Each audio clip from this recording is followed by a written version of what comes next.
media yafetu kusensonga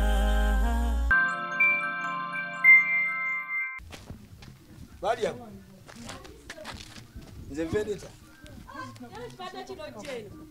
Pata lo CS vipo. Omuntu omula ku kamera, ola abaye ye bandolefu. Zizo saizo kula abanesewo. Sinata ndosewo. Olungi mali. Olyotya nnyo. Olungi sewo. Sinata ndosewo. Olungi. Olyotya mali. Jendi, wade ngao Chati mbani newunyiza uza mali gedozi ningali ulira. Kana Yesu before jevale ko tukawaze miri. Songe ende seno kulabako. Katumanjulire Vendetta Property Consultants abasangibwa ku Kizinga Bussi oyagala ttaka lya faamu oyagala ttaka lya kuzimbako retirement home oyagala kuwulira ku mpewo za nnyanja tulina ploti okutandikira ku miliyoni 4 okwambuka waggulu tusangibwa ku Kizinga Bussi kilomita 11 okuva Entebbe oyagala kawewo kalungi oyagala kuwulira ku bunyonyi bw'ebuyimba just kilometers 11 okuva Entebbe biba Vendetta Property Consultants okumanya ebisingawo kuba essimu 0786 14 19 73 oba 070 Mukaga, Biri Musamvu, Mukaga 0 nya. Vendetta Property Consultants and Kahaya. Ngabulijo Tamale and Sons Business Solutions and Natete Feba Nodala bwechituka ku bintu ebyebikuzeko n'ebipya beira isi ku bintu byaffe byonna bitutunda omuli ebibajje eby'omulembe kw'osanna eby'amasannyalaze tutuukirira otuguze byonna by'okoyinga wabikwata bulungi ebbeeyi nnungi ddala tusangibwa Natete opposite ne Shell songa mu abava ejjinja Mbale eyiganga Lugazi ne Kayunga tusangibwa Mukono okuliraana Mukono Resort Hotel essimu noti 75 noti 668 678 ne noti 774 95 Nyamusanvu Yefu Abatamale and Sons Business Solutions. Wow, it is very comfortable. It's a Kutamale and Sons. Muzukulu wakabajja nze nkubuuzaako omugeye Sebunya tuliko before media tugusa ensonga Jabuvuddeko emyaka nge ebiri mabega twakweterako programu eno nga tulumbyeko ku Kizinga eno naye batugamba bannange mutukyaye twakolayo emikwano gyali mingi nnyo tulina kyali waffe Vendetta yatutwalayo naye ngamba nti SB4 bantu bakumisingabo ku Kizinga kuno funayoko time okomeo ko balabeko so lugendo lwaffe tukomyewo emmotoka tumaze okuzipakinga zigenda womaluja sembere nalaga abantu emmotoka zino we zigendera adai kati bagenda tandika emmotoka yaffe ogenda gisuulayo SB egenderaawo abakulu bali bale mukuvaayo so tugenda kufunako experience yeno ku Kizinga gye tugenda bayitayo Bussi gye tugenda ku Kizinga kyayo kulambulako kumalayo ku budde n'okubategeeza eggwanga oyinza okubeera ng'oli mu Kampala nga tumanyi abali ku Kizinga bo bakwasaganya batya obulamu bano abakulu bo simanyi maze basena gaaki wano wenyimiridde ku lugendo ku luguudo kwe tuyitira okubeera nga tutuuka eri so gy'otubuuzeeko mukulu tugenda wano tusimbula tugenda kubanga tusimbula then twolekere waliwo olengera we tugenda okubanga tuyita okugenda ku Kizinga wano waliwo eddakiika nga mmeka okuva wano kozeseza lyato zibedde watuli wano kutuuka ku dakika 5 oba tuse ku Bussi Island naye oba okozesa feri okeri wamu dakika nga 3 kuba kitambula mpola katugenda kukozesa feri dakika 3 naye nga Yunura egenda tuwa feri okuva wali Entebbe ng'ekonnekitinga ku Island omukulu ono gyebavuddeko tuzanga tumukyaza kyali waffe kuva dda twatwa kukola mboozi yaffe ye Dubai yaliko Dubai eyo nga mu buyembe ya supplyinga tuvudde wala ma myaka kati 6 nga tukikuba ne SB4 we bali kumbeerera muganda wange sina bwe nsobola kusasula yatandise nti wali buzibu gajja kuyingira kene kati myaka 6 nga tujja tutambula ne SB4 kusinzira ku mbeere gye twasookeramu eya Dubai ne tukuba ekyeyo tubona abo ne Dubai tuyingira omwenge ne muleeta ku Island nenzi nga ndi mu mataka n'okutuusa kati tujja tutambula wamu so kati eno liyadde check tugenda kakasa nti musajja Vendetta byakola bituufu amataka abantu bagagula abantu bali ku mataka gaabwe beeyagala kwadamba gwenda manjubiza ko mugenda mulabako ngenda mukuba surprise by the way abagaga bazima mpagira amataka gakyaliyo kwa mbambuze emyaka kati ejise 3 abagakyaliyo bagagwa amataka jegali with Vendetta Property Consultants Yugi. Okay, tweyanziza nnyo ndowooza olengera eri entambula y'eno bakozesa maato baleka tusubire nti bava ku kizinga bakozesa maato tulengeddeko baleeterako ebyamaguzi baleeterako pikipiki n'emmotoka zisala batugambye nti wano okulinnya ku kiro kyo kiferi okusaza emmotoka emitwalo 7 n'okudda so ajja eno gy'okulambula obanga ofunyeyo bizinensi y'eno manya nti ntambula yawo ya bbeeyimu naye nga tugenda kubanga twolekera ku kizinga eyo atuteekamu akasente Batamale and Sons basangibwawo Nateete opposite Shero bagula n'okutunda ebintu ebikozeeko nga bikyali mu mbeera nnungi ate era gwe ayagala okukyusakyusamu ewakaawo olina ebintu byo bikooye batuukire bakuwa akasente ate era osobola n'okutopingako ne bakwongerako n'ofunayo ate ebintu ebirala tulina Brayo Pictures omukulu ono omukulu wa bifaananyi tutambudde naye yo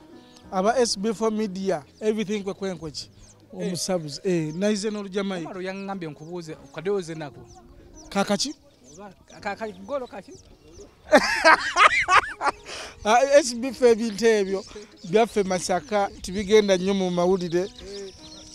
twabitandika kuva dda waffe mu Bunono si bibi nno bikirako ebyabalala bano abakolesa ebintu ebitali bituufu ebaffe byanookalese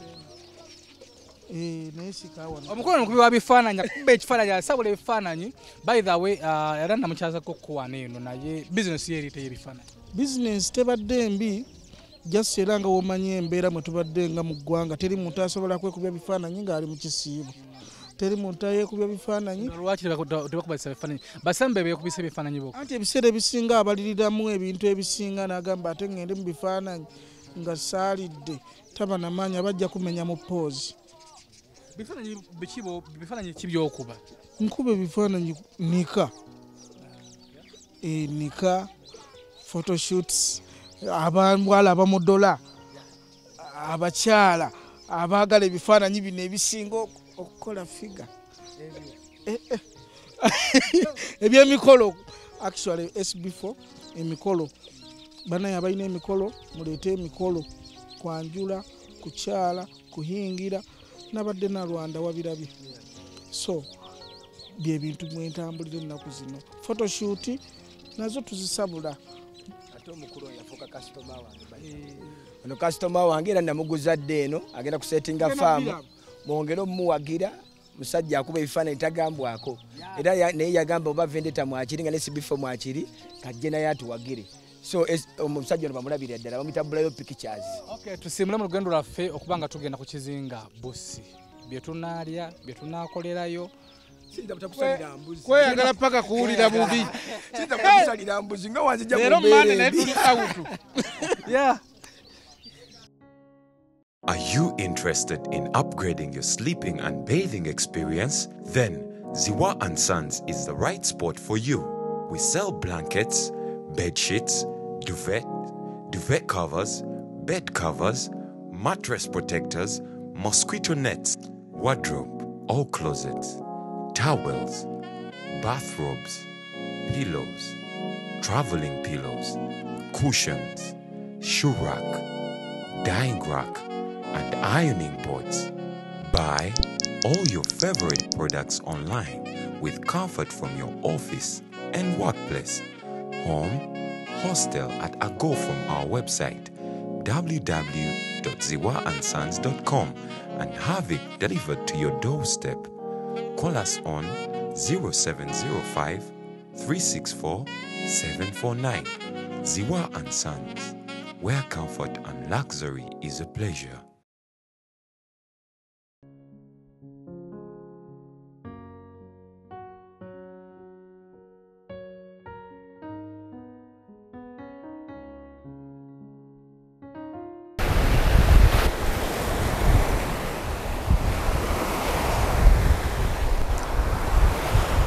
SB4 Media tugusa ensonga nga tubasuubiza tuli bataka ku kizinga tutuuse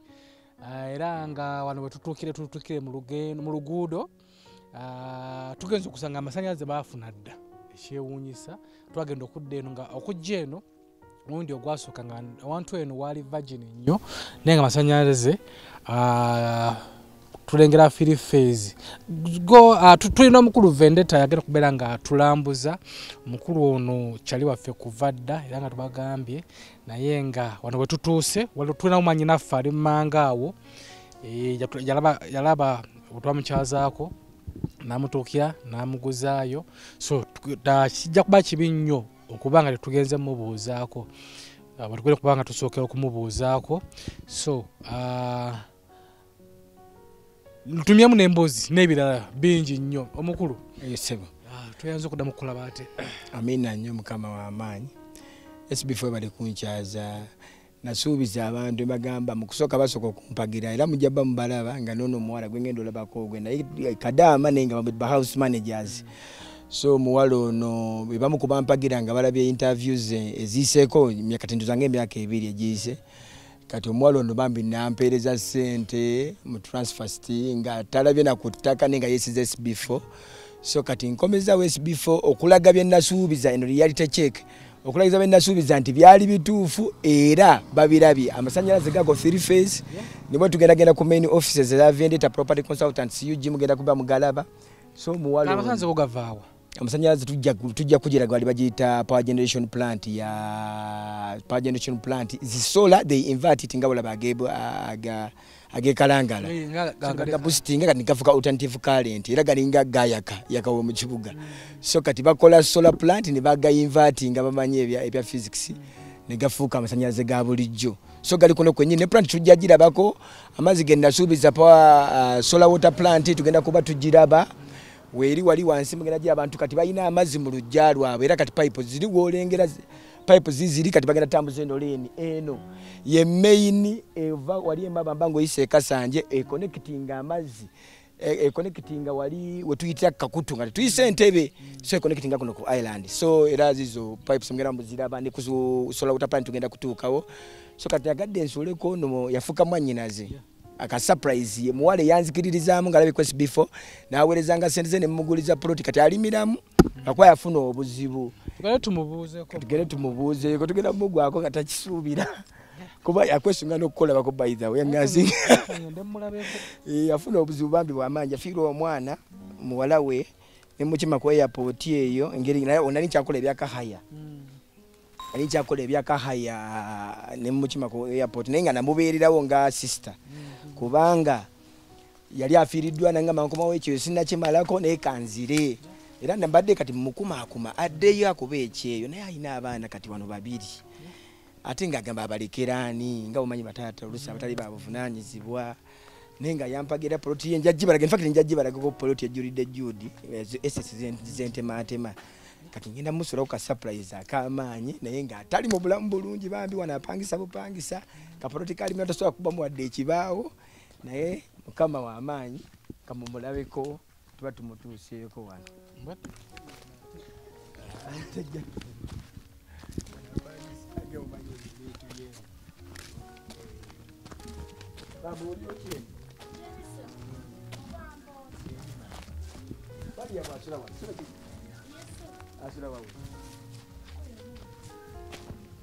Badia. Nze Vendetta. Pata kino jeni. Pata lo SB4. Omuntu omulala ku kamera olaba ye bandolefu. Zizo kulaba nesewo. Sinata nesewo. Olungi mali. Olyotya nnyo. Olungi sewo. Sinata nesewo. Olungi. Olyotya mali. Jendi wede nga Chati mbani newunyiza uza mali gedozi ningaliwulira. Kana SB4 jevale ko tukawaze emirimu. Songa endese no kulabako. Kana ngosanyuse. Oli bulungi. Ndi bulungi akatondo tono. Tunyumyemu otunyumizeemu eno. Kana SB4. Tutule wano. Deta akatebe bannange. Nze nakabedde dda entebe. Bana SB4. Kankusemberere ko wano. Vayo gwe. Ndichadi gwa balese. Yangamba buli butwamukolako program nangamba nti yakufuna wamufuna okwo mukwatagana agulize eno nemugalo munja kujja tukulambuleko yenze obulamu buli buti obulamu webutyo nadda na bizibu wali Saudi nali Saudi Arabia Saudi yo wajireke eri Saudi najireke eri bulungi so wasala okujja makanda gateekeno nedda nene era bizibu tubite mukatindi kati inze kati nali mbuzayo mwezi gumu kwa nali ngeze ngenda kuba emyaka 4 kuba nagenda era nga siri bulungi nengenda ngule kapoloti kange nzimbe kati nali mbuzayo mwezi gumu soke nkomewo ndabeka abaana ate nzireyo nga maze ogula poloti kati omwana nafa mugokubiri naye teyalwala bangamba omwana mulwadde ne bisindika sente aliko oxygeni omwana yamala lunaku lumu omwana nga nafa ekyanyamba nebaza bakama bange banyangwiza mu wakuba nabagamba omwana si musiraamu njagala kumala kulabako tubalyoke baziike bakabe ne bangamba tugenda kukolera nno tikiti okomawo ne bagamba akoma naye nakubira omwana alitanaba kufa nakutuka omugongo era okuvolera omugongo gwakutuka naddayo nga so anakutambula era abamu bagawandizeeyo naye nga so omugongo SB4 gwakutuka sikyasobola kukolera mukama wange anansonyiwa olwekyo naye nga nze bampisa bulungi era kubanga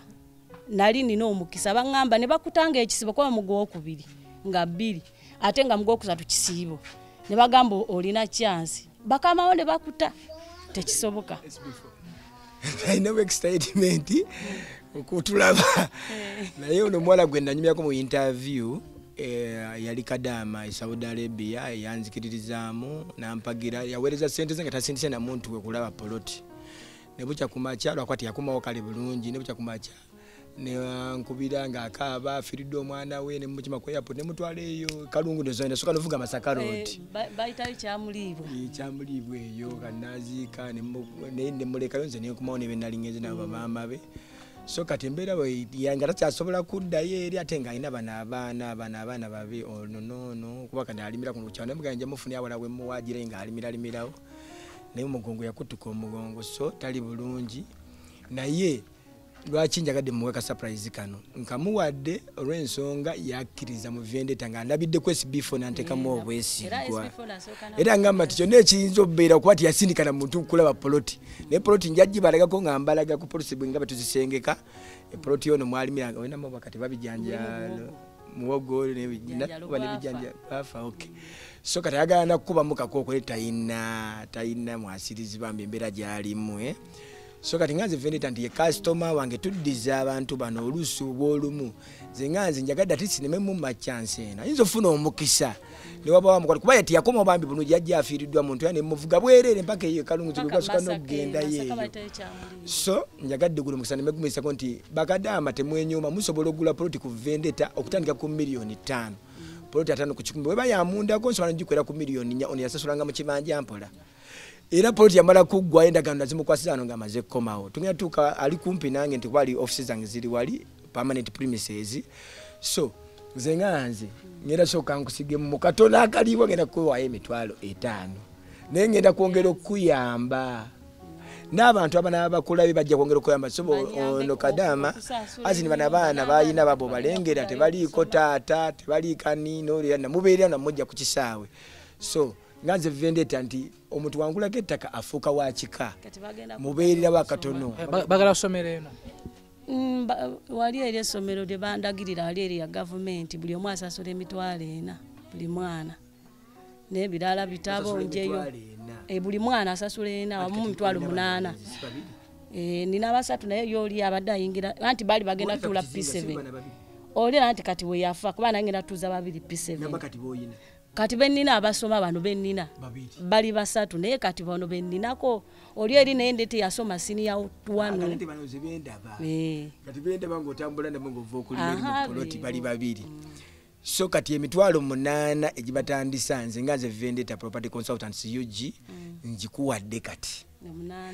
yenna n'abalabye interview ng'asobola okuwa obuyambi enamba yo jjajjiso muma basobola okuyisa obuyambi mu abaana nakulya na nyumba okusasula omwezi gugenda kuggwako nsasula emitwalo 3 ono we 3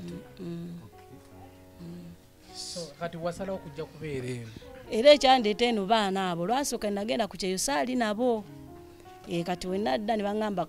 baŋŋamba tugenda kuwa abaana bo ne babampa bali wasenga waabwe ne ŋŋamba mu kyalo kuba nali mu tawuni wenadda naye yangu amangu kale okola ka bizinesi naye gwe nali nteeseza obusente ne ŋŋamba engeri wenfiiriddwa nyangu okola ka bizinesi osanga ekanankomyawo essanyu naye bizinesi nagwa ku manda simanyi gapima sente zonna ne ziggwawo kati bampa abaana abo babampa na mu December nenga katukuwa abaana okole ki obeere nabo nenga akanzire kubuusira nabuuzo ono munange eriyo ennyumba ng'onaagala tabeera kuno tabimanyi ne malagajja ne nnoonya ne bandagirira wano era poloti eri wala ne jensula eri wala nyo lwajja kubalagayo kati kwe kubeera nabo oli kuno oyiya olima bulimi mpaka sawe mbanfunye ampaayo olubimbi nennima naye kati tebalina nengulayo emmere waliwo biringa bibbogoya bibali amenve ebifiya kati byogula kyo tebakiseera amaze banga chenga wakomawo omwaka guweze kwasasooka kubeera n'abaana abo ngenga akansooka enkole business webe eyingiza abaana abo mbere nabo mu kibuga kwa nali nsula nabulagala nga nkolera kasubi nga nile ekibanda ky'amanda amanda ne gatta sente nabigenda mu sibimanyi sente nga zifa nga ngule ensawo y'amanda mitwalo 5 nga njija mwena nera ne nyongera nga wenzija kuzirya enkalu nyongera mnenga nja kukola ki kati we nayigira okuyiga okugapima ate gundi oyagwa tawanga tukuwa abaana bo capital yenna kusenguka kuba okujja obufaliso obo bidomola n'abaana abo bayinjako mutwalo 11 otuuka otekeko ne bode zaano saazibala capital nagwawo kulya nengulanga akawunga nengulanga fiya ina muwogo kati capital bufunze nakola ki nagwawo so mu bufunze Saudi wajabulira mwaka mulamba omaze nga tozeeyo sikubanga nabakuwona sobola kudda SB4 kuba SB4 nali ngenda kulinnya omwana yali adda kwoli naye yafa mangu nembiwumuzaamu nenziramu nembigobamu nga buli kimu kiwedde omwana naafa yali weesatu naafa nyasoka nembiwuzamu nenziramu nembigobamu buli kimu era nekola medical biki covid omungi covid oyo yali omungi era fa abasooka abali nyenyonyi nga baziguddeyo nendyoka ngenda kati aha nenga ne kitegeeza oba Katonda tanjagaliza eri Saudi Arabia kuba nali buli kimu kiwedde Richard nga buli kimu kiwedde omwana nafa mangu naye teyalwala era samuzika wali wafirwa kudda omwana samuzika nako SB4 ono gwenda kukimira ku kisaa oyo muleke yali adda ku oli weesatu kati era yafa ndi wano Uganda naye samuzika ko eri wala busoga nagendo tuka nga bamaze oziika kitegedde kyogazi wenda kutwala wenda kukimira ku kisaa nali ngobye kubyebweru buli kimu nga kiwedde ologenda kuddayo ebweru ate nga sinnagenda nali ngenda ku kyeyo nga buli kimu kiwedde nsigaza kola medical omwana naafa era bampitanga jangu ogende manno bagenda nengamba nakafiirwa kitegeera nesooka nembiwummuzaamu kati we nabiwummuzaamu nenziramu nembigobako awo covid omungi nga amaze okukola buli kimu visa bifulumye covid omungi nayingirawo okitegeera kati covid oyo omungi we yayingiramu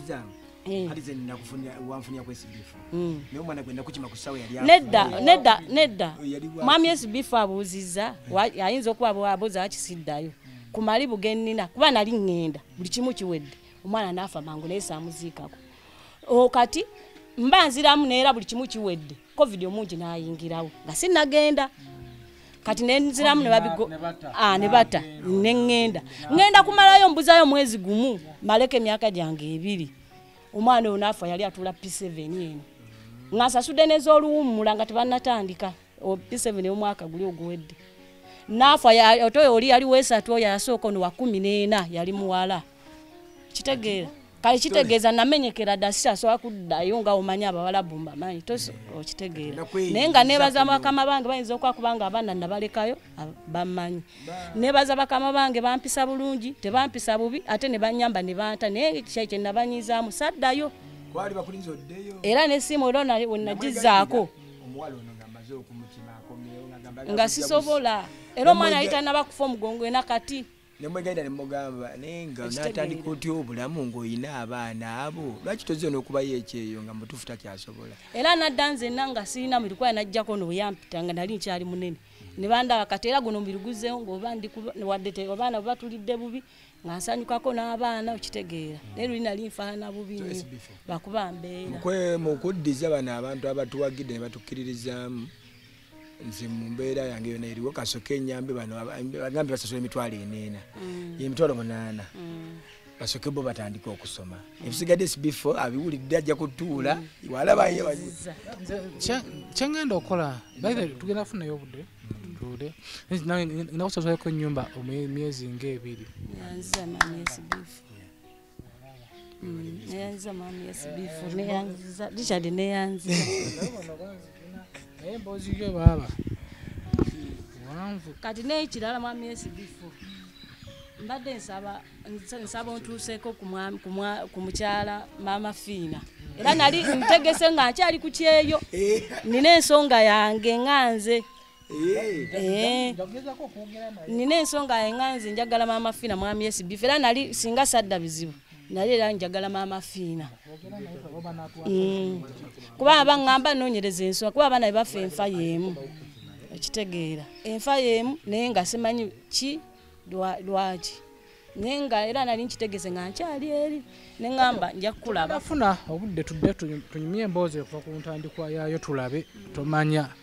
SB4 Media tuguse ensonga tumaze omubuuzaako tuba tuteze kukubuuzaako tomanyi tunabafuna obudde nga tukyali kuno tujja kujja tufune tayimu ennene tomyamu ku mboozi yo tomanya kwa SB4 Media tuguse ensonga tudda wakati mwami SB4 neyanziza mwami Richard neyanziza naye nga tujja kudda ono omusajja wa kisasi tudda abantu bananga nkyusiza obulamu bwange Bassebo ne bannyabo mbalamusizza amannya Mama Fiina akulira abasawo b'ekinnansi mu ggwanga. Tuuse okulabula abantu mwenna mu Uganda yonna n'ensi yonna okutwaliza awamu nti nina abafere abakozesa erinnya lyange ne babba abantu. Bali ku Facebook, bali ku TikTok, bali ku mikutu gyonna. Nga beefudde Mama Fiina. Mama Fiina oba onoonya obujjanjabi bwo bawetaaga bujjanjabi bwo businkana bulenga wokka Mityana Road olunaku luba lwa Sunday. Mama Fiina tajjanjabira ku Facebook, Mama Fiina tajjanjabira ku TikTok. Mama Fiina essimu ze zino 0772 45 89 64 ne 0782 95 17 21. Oyo gwodiringa naye ku Facebook oyo mufere si Mama Fiina.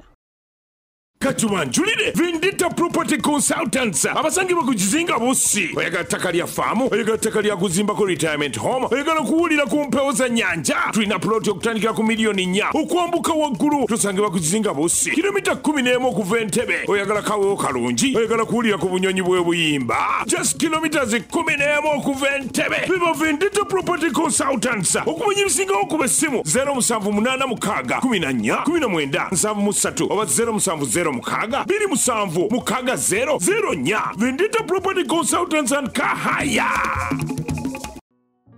SB4 Media tugusa ensonga tuli ku office z'omukulu twajjako kowa neeno naye enkyukakyuka yo y'amaanyi so webale kubeera nga ate obeera mwerufu manyi waliwo wotuuka awantu n'ogendawo ogenda kuweesawo myezi 6 ogenda okudda nga office yavaawo dda office ekyaliwo ati wano tetupangisa bupangisa zino permanent premises as in Vendetta Property Consultant nga bw'okiraba era ninga ndakugamba nti wano mu Vendetta tetulinze kanze bantu balaba nze nga CEO nendi n'abakulu bana abataka ono kansala mulamba ku kino ekyalo ono mubataka bakono abasajja abagundiivu nnyo so bamu balusi babeera amabega ne mutabamanya naye nga yo Vendetta Property Consultant UG tukigazimu era tuli beerufu nnyo nti wano tuli ku permanent premises teri kikyuka nti tukuleeta kuno ogula ettaka naye nga tetugenda kusenguka konkya nti newe wabeerawo oba obuzibuzibu naye bakutawanya biki tuba answerable and we are questionable. Oze ku kansala oli ndi bulungi sebo tuyinza okujja nga oli kansala wa mu kamera nga sitori wa kansala wa nedda sebo ndi kansala omulonde era owo ku kitundu kino ate omwana ensaalo yakuno amanya ganze Mubiru David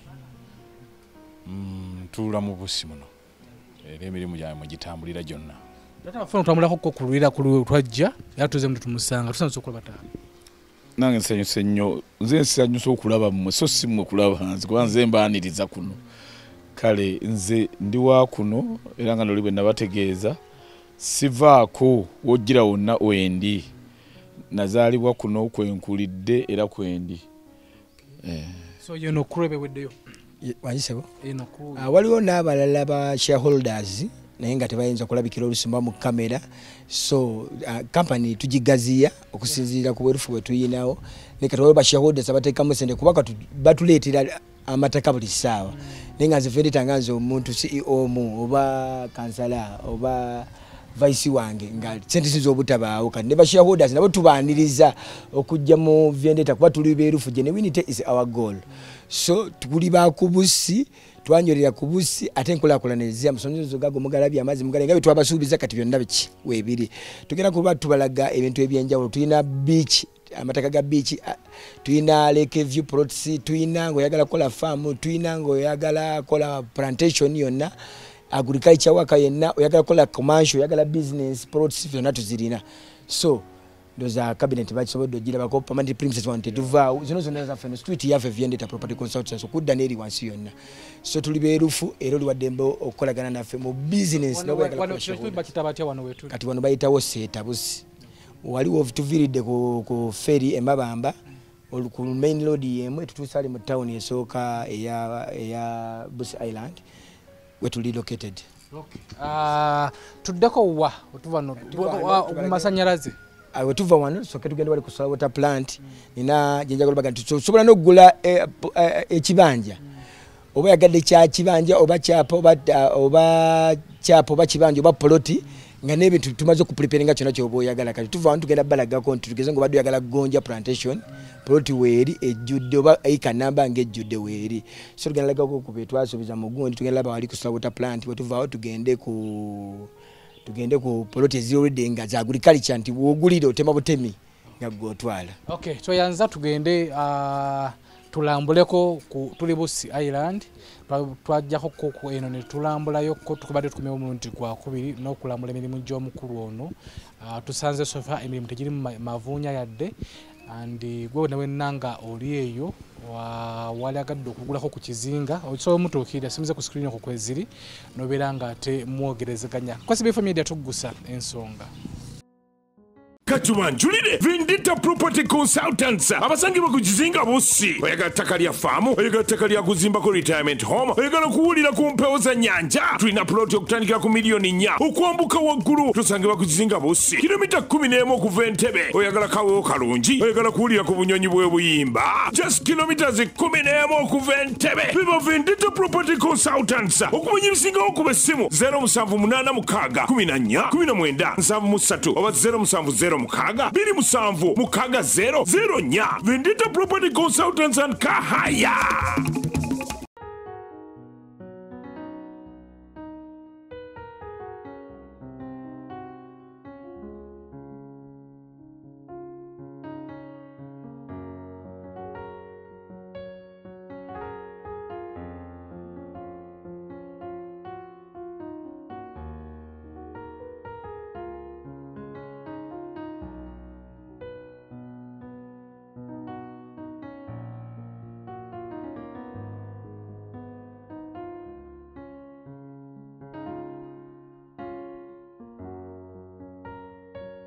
Sikwa SBF Media tugusa ensonga wetuli wano wetuli bonkuba tuleseko kulambula keno lusuku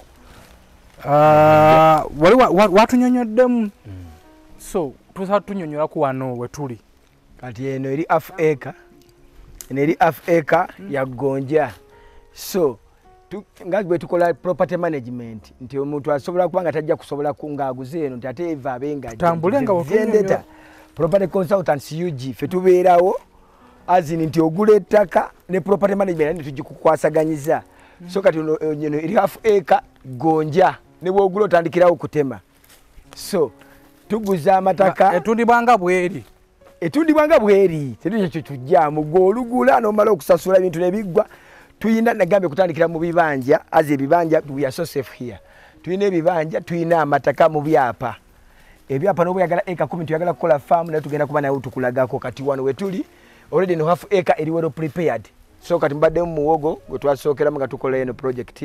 naye kati tukoze replacement mu spaces ezibadde sigadde nga oboolaba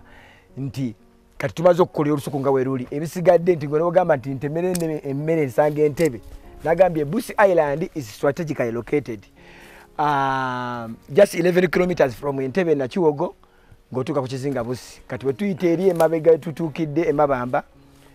tuba twebalamye mazzi gali amawanvu naye era wonna nga emwala mu interview ziri ezasooka nti just tunudde mu airport mu Entebbe so ojja n'osiga sente zo wano ng'oli mugumu buli facilitation yonna weere kutandikira ku mazzi kutandikira ku masannyalaze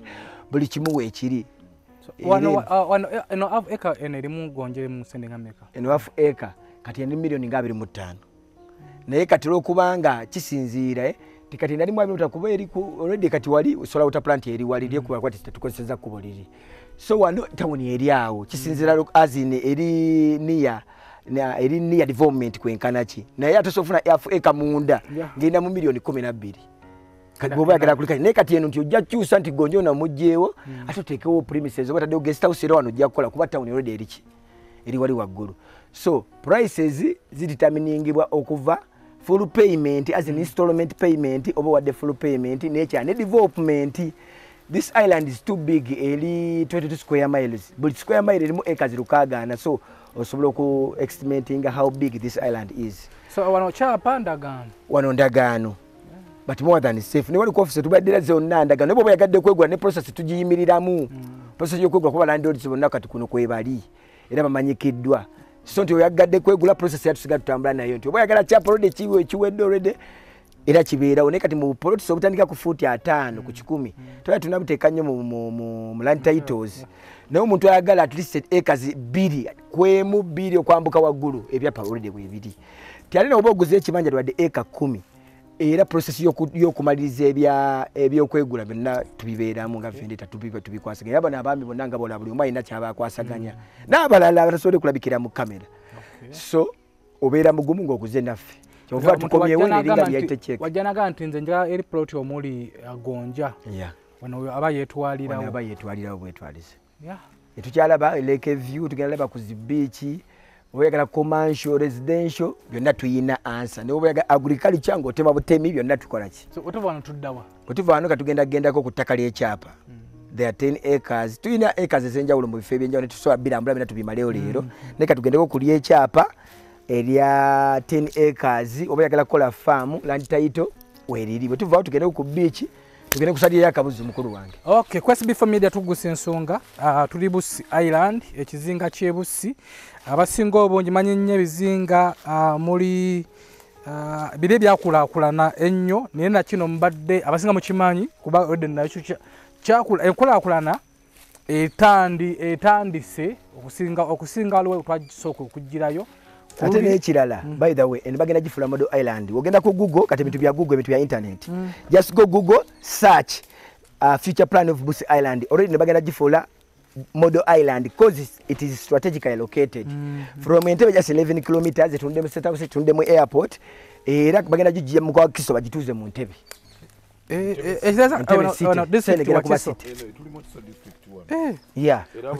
no Busiro South. Mama. Yes. Anyway, Quest Before Media tugusa ensonga. Ndowooza ensonga oziraba eza Busi kizinga kya Busi gye tuli.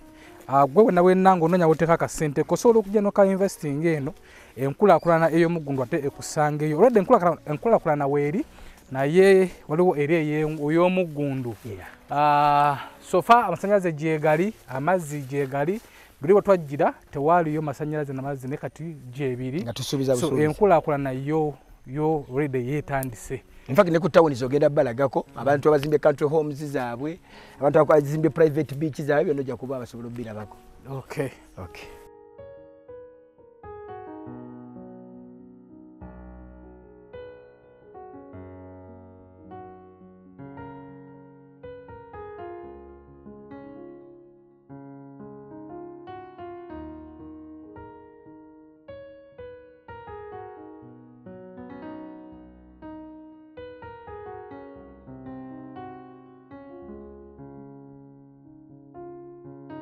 SB4 Media tugusa ensonga tukyali ku Bussi Island era nga tukyalambula omukulu na kyatulambuza vendetta kyatulambuza wano wetutuuse nawo waliwo ettaka dene nze kulwange ndatewo gano masavu merere so mukulu wano bayitawo bati wano bayitawo gurwe ye party etunde ku side y'Entebbe nga naga ekizinga nti kigazi kina side etunde eri mu Kalangala etunde Kasanje etunde Mabamba tunde side z'Empigi kati eno tutunudde side z'Entebbe so main road yeri nga bojanga line gwe zitambula zireza amasanyalaze wano chapa ku meza zino ziri eka 10 bobo yagadde okola beach bobero yagadde kulima agriculture bobo yagadde kola country home wano takaweriri beach dutuka pa kunyanja wano liduka mpaka ddala ku nnyanja lako nnyanja nagambye erimu erimu enjawulo nti waliwo ennyanja ebaka ekitogo nga gye tuwisa wali mu Kakutu Mabamba niwabawo n'ennyanja enjere yetunudde esaidi z'Entebbe ne Kalangala so wano likoona ku nnyanja eriko ekitogo kwekutte ku saidi ya walinga ey'Emabamba so wano wajoyininga Mabamba wajoyininga n'Entebbe so ine ettaka lyo nga tudde lidukira ddala ntuka ku mazzi nti oba yagadde kulima amazzi opampinga bupampisi ne gakola ki oba yagadde teekako faamu opampinga bupampisi amazzi ne gakola ki Ekazi 10 chapa ku meza price eri wansi nnyo dala ngojide mu full payment batundako emwemu batunda mu mulundi gumu nemwemu tusobola ojjuguzaako just price yekyukamu yesebo wono eka ero mungameka wano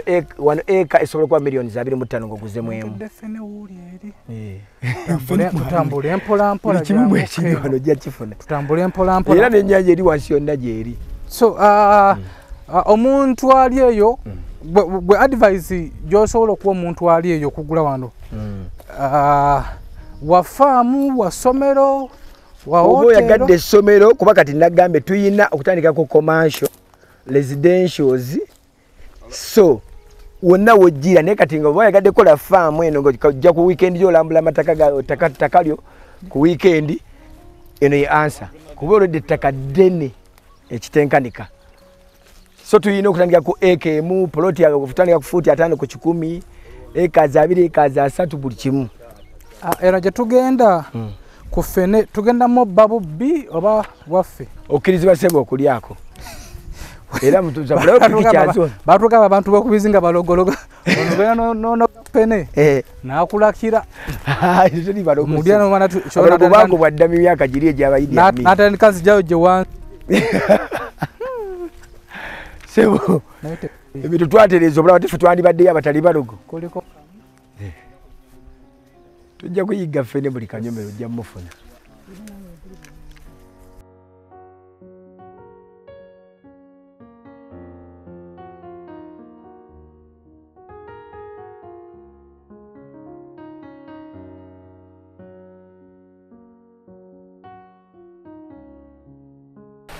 tukyeyongera mu maaso ate wano wetuze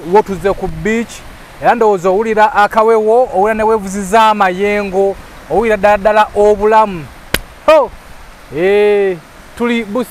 eri nengayo n'akasiisira kati ate oyo omukulu naye nze yamusinza wano nze yamuguza awantu awo tugenda beera naye eri ku beach era agenda kujjawo kati ali mu kuzimba country home wali wano beach house ye private beach si commercial ene wano wetuli tusaba kutwajulira wano wetuli tulengera wali beach na kiri eno wetuli ye side etunudde mu Entebbe nga wenna bagambe tuyina the island is too big kati wano airport yiri ogiraba bulungi eri Entebbe town state house wali ogiraba bulungi so kati prices zidetermining okusinda ku developments na side ki so kati eno is like a commercial naye n'omuntu yakolamu ku sente ze asobola okujja na owninga private beach so kati oyagadde private beach oba commercial wano beach weeri eri already set omuddo guguno weeguri ebimuli byonna biibino green oba yagakola cottages oyambuka bwambusi nekino kyapa ku mmeeza anti kyeneebuuza nyini wano akoye watu like ndabanga aw'omuntu wano kiri bwe kiti nga we nagambye nti mu Vendetta Property Consultants mirimu mingi gitutuukirako kuba ffe katali kuno ku Bussi Island ffe katali ku Bussi Island kati omukulu ono yagula ekitundu kinene nnyo kiva eri gy'olengedde ewa oli neyiba eri gy'olengera fencing eyiri ogiraba so n'adduka n'akoma kuli ate n'ayambukira ddala okudda kuli kyonna kyapa kati yasazeeko development tasobola gigi tasobola kukulaakulanyaawo okusinza kuzimba cottages ki kuba yazimbadde eri gye tuyingidde eri kanasala wano asobola okutundawo so n'atukwasa diiru nga Vendetta Property Consultants UG nga akiri wanatundawo chapa ku mmeeza so yasazeewo kuleeta nkulaakulana tajja kugamba nti asigaze okutunda ogunene nga tasobola gukulaakulanya ekitegeeza omuntu ali eyo nga yeetaaga beach ino answer ino tunudde eddala mu entebe already made ekimu kiri set sigamba tugenda kusooka kutemako gali gaki agakwatirako gano ga ebitoogo onode Pascal Muno yaluma dda green plantation yonna ndoza zonna oziraba osiga busisi kasente chapa ku mmeeza wano mu kwambuka we wati waliwo distance zino ziri eka 2 ziri eka 2 chapa ku ne obotwalako eka solo kukutulirako okuva ku mazzi n'oyambuka tusobola kwongera tukutulirako okuva ku mazzi n'oyambuka so kati wano ziri eka 2 well prepared n'enguudo zonna ziri well lined so teri kibuuzo anteri gamba wano ogula kyewedde ndoza wano wetusembera oba tukyeyongerayo awalala tukyeyongera kati tujabalako ku Lake View ne Simple Plots endala naye kati tuveyo kati tukumpulira mu so exhausted so katugendako ku beach aba beach yabo n'abatulenzi ensembeza so waliwo n'omwami awo wendaguzawo naye nza okwaga tugenda nawe kubeera naye tugenda kuyitako tumubuuzeeko bubuuza tuve wano tugende tufune ku kyokulya so simanyi oba muntu alabyewo bulungi kyemanya alabyewo bulungi gambe zizo ennyonyi zigwa zinyonyi parkings wano okuva wano okutuuka wali just wano just water boundary just ziri 9 kilometers here kikyo airport yiyawo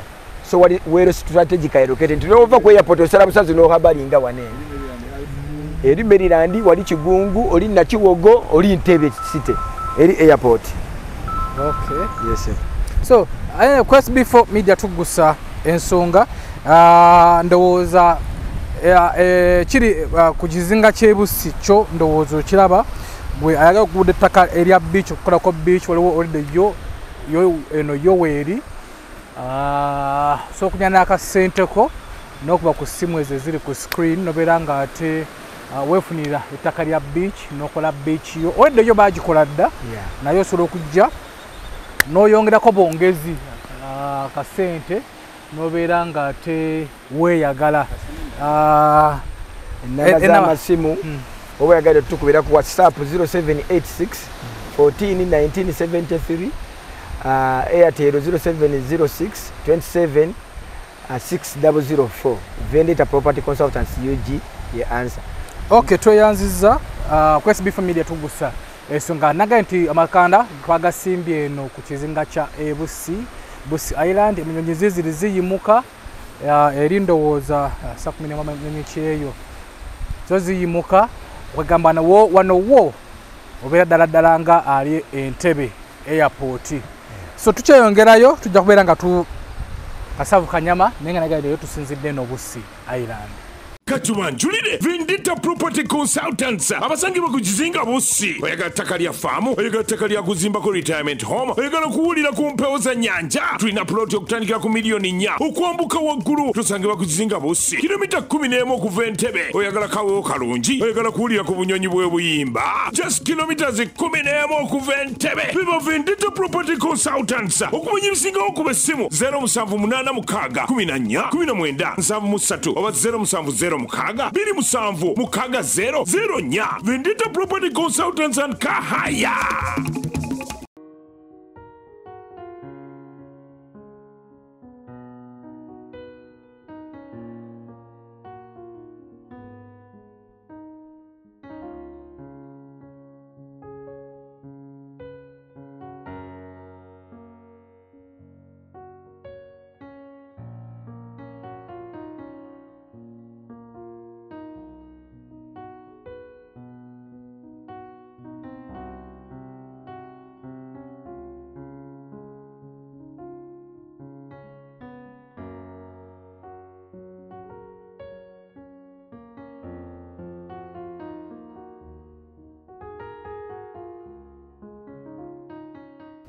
Tukyali Quest before media tugusa ensonga ate wano we tuli ku beach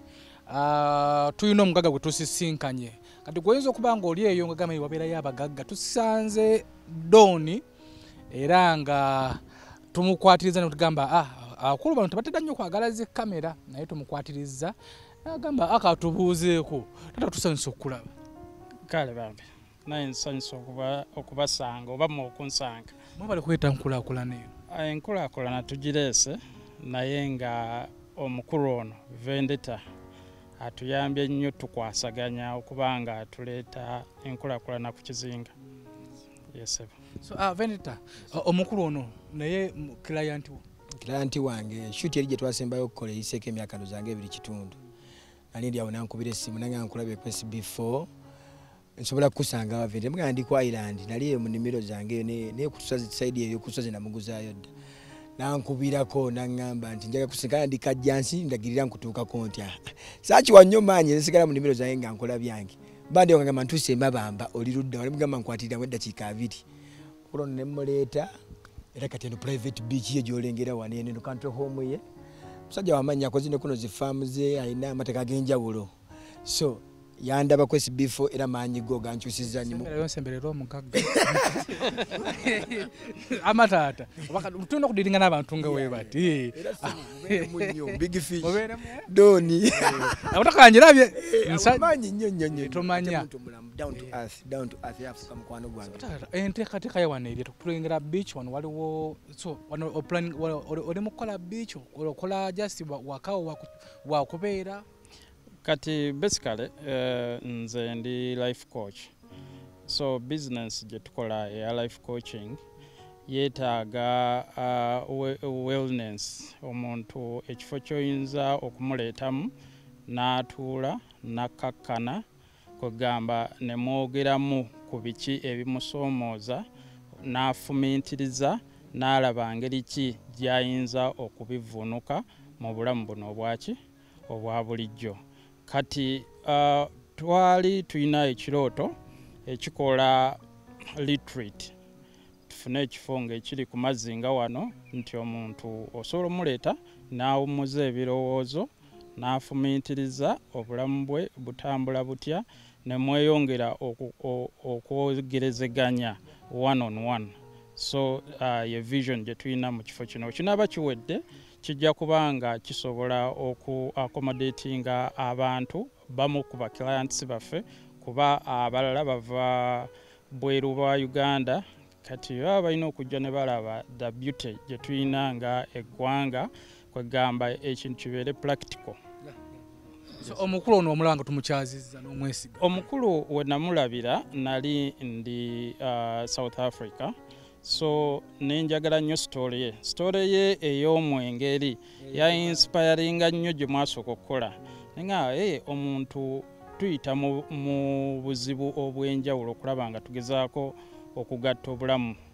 okitegeere. So twalaba story ye ate nga ne ku ground kwali mu property ne tubeera hopeful nti we tunaaba tukomyewo e Uganda tujja kuba tukwasaganya naye okufuna ekifo ekiri ku mazzi ate nga tekiri wala nnyo ne Kampala. Yes. So kati ekiraza gobangayira South Africa. Nze nali mpangalira South Africa so kati nakomawo. I'm a returnee. I just returned home to make investments back here home. Okulaba nga bye tulabye mu mawanga ag'enjawulo tugezaako ate okubireeta wano ewaka. Mbadde mayini maze ofuna visa ya South Africa. Asigenanga visa bazifuna ku embassy. Naye nga on a serious note, we are very happy with our partner, Vendetta Property Consultants, because we want people who are outside not to complain about Uganda, but to see what is here at home, and we work with it, and we make the place a better place to live in. Okay, thank you so much. Omukulu yetumaze okumubuuzaako era nga walaba wano plan ya watubuliddewo nawe osobola okubeera eyo n'okola n'ojja eno n'ofunayo ettaka lyo so far ettaka lyo tebanaliseera nnyo nga gali agali eri so osobola okufunayo ettaka lyo n'okolayo beach yo n'okolayo amakaago kuba nti mbeera naye nabadde nfunayo okko nange nga eka nembeera nga mpozi n'ekirala okwongerezaako kati kino ndowooza eringa waterfront wetutuukira eri munda yonna tugenze tukolayo investments farm tulima okitegeera kwegamba okugezaako okulaba nga tulivinga obulamu nga bwe omuntu wa bulivinga e Uganda naye ng'oli mu mirembe mu kifo ekikuwa emirembe. Airport eri wali essaawa yonna woba olina bizinensi oba eri mu America oba eri UK oba eri Australia oba eri South Africa, you just catch a plane and go, come back, get a boat, come here and life continues. Okwongereza ku kino nti abambi bano abajja ne bainvestinga ddala Mr. Kavuma ye number one first client to Africa like a family kuba alabe genuinity is our goal in Vendetta Property Consultants nti bano twabasuubiza nti bagamba amasannyalaze gagenda kujja amazzi gagenda kujja naye babajja ne bainvestinga before nti mutigo amasannyalaze gogo gumuli awo mabega kitegeeza bitwogera teri kikyuka, we are so genuine in our company. Then n'ekirala nti oba waliwo shareholder agala okuyingira business netumuwera okaminga, so teri kigana muntu kuinvestinga with us. Okay, toyanza ku SB4 Media tugusa ensonga ndowooza olabye jangu nawe oyongerezeko Mr. Kavuma enkulakulana ejjeeno oba oli awo nawe bali beebuuzako nga bataka bakolo be baasookayo eyo naye kati tetulinda tukulaakulane ennyo jangu nga bukyali. Ku SB4 Media tugusa ensonga tuli Bussi Island. Katumanjulire Vendetta Property Consultants abasangi bakujizinga Bussi oyagala ttaka lya faamu oyagala ttaka lya kuzimbako retirement home oyagala kuwulira ku mpewo za nnyanja tulina ploti okutandikira ku miliyoni 4 okwambuka waggulu tusange bakujizinga Bussi kilomita 11 okuva Entebbe oyagala kawewo kalungi oyagala kuwulira ku bunyonyi bw'ebuyimba just kilometers 11 okuva Entebbe biba Vendetta Property Consultants okumanya ebisingawo kuba essimu 078 14 14 7 oba 070 Mukaga, Biri Musamvu, Mukaga 004, Vendetta Property Consultants and Kahaya.